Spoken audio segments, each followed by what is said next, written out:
Paper 1 IGCSE Business is 50% of your final grade and your first opportunity to cut your teeth in a business exam.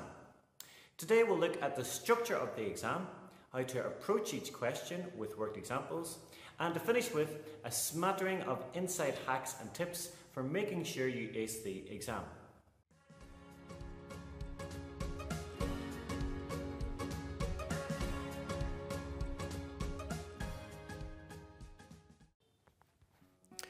Paper 1 and 2 are both 90 minutes with 80 marks, so that means you've got roughly 1 minute per mark. So in 4-mark questions, spend 4 minutes, 6-mark questions spend 6 minutes, and so on. Each question has a mini case study at the start, and then split into 2, 4 and 6-mark questions.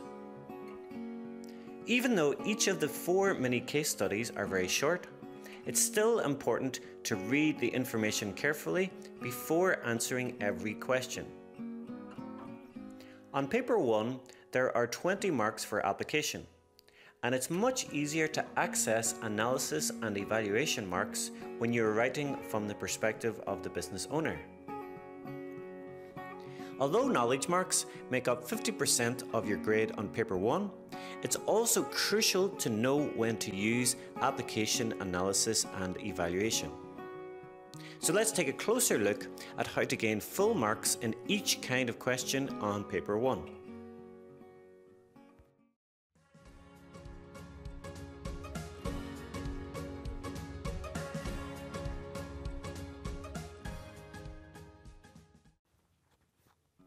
We will take our example from the specimen paper for the IGCSE exam starting in 2020. Parts A and B have the command word define or identify, so we just need to give knowledge points here. The definition is worth 2 marks, so make sure you have 2 clear points defining social enterprise. In part B, a 1-word answer identifying a function of management is enough to get the marks. In part C again, 1-word answers are enough. Remember to read the question carefully. If you are in a rush, you might just see stakeholder and quickly write down 4 internal stakeholders. But external stakeholders are what you need to get the marks. Question D is a little bit trickier. We start with a knowledge point for the first reason, then for the explanation we need 1 application and analysis point. For the second reason, use the same structure. At this point, it's really important to reread the mini case study about readbag, so you can find out the application we will need to explain why it may be difficult to get a bank loan. We can use her limited experience of 3 years, so there is no guarantee the business will last. And the fact that she already has microfinance debt, so banks may be unwilling to lend Asha more. For question E, we have a short, structured answer asking for 2 different ways of communication Asha could use to inform her employees about an expansion. For each reason, we need a knowledge point followed by an explanation, which can be analysis or application, or both. Remember, we have a guide specifically designed for Evaluate IGCSE Business, so worth looking at in detail after this tutorial. Hit subscribe to stay up to date with all the latest tutorials on Cambridge Business exams. Before we start, it's highly recommended to reread the mini case study so we can advise on the best type of communication based on the business rebag. In this case, the workers are not based in the same place, so this will have a big impact on the type of communication chosen. Start by identifying and explaining 2 different communication methods. Now we have to make a decision to choose a meeting or an email. The most important thing to remember with evaluation is to justify why you made your choice.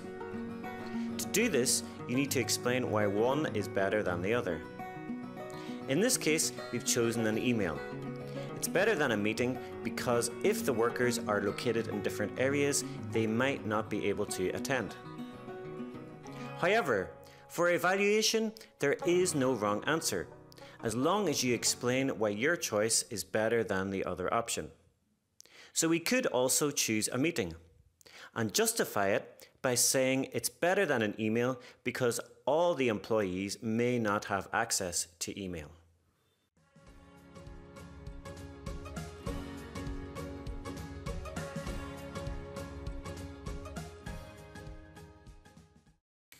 Don't spend too long on calculation questions.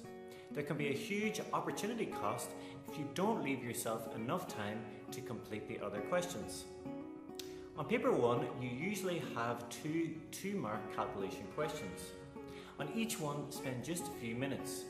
If you haven't got the answer after a few minutes, skip it and come back to it later if you have time at the end of the exam.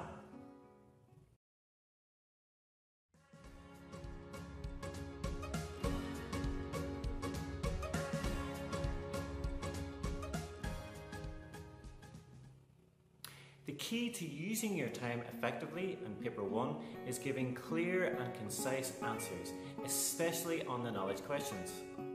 If a question is define or identify, you just need to give accurate points and not a longer explanation.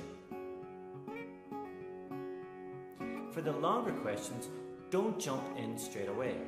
Reread the case study, put yourself in the shoes of the business owner, and think about the impact of the business decision. Thank you for watching. If you have found this video helpful, don't forget to subscribe to stay up to date with all the latest tutorials on Cambridge Business exams. And if you want to take your learning to the next level, visit ciebusiness.co.uk to get the inside track on Cambridge Business. Thank you. See you next time.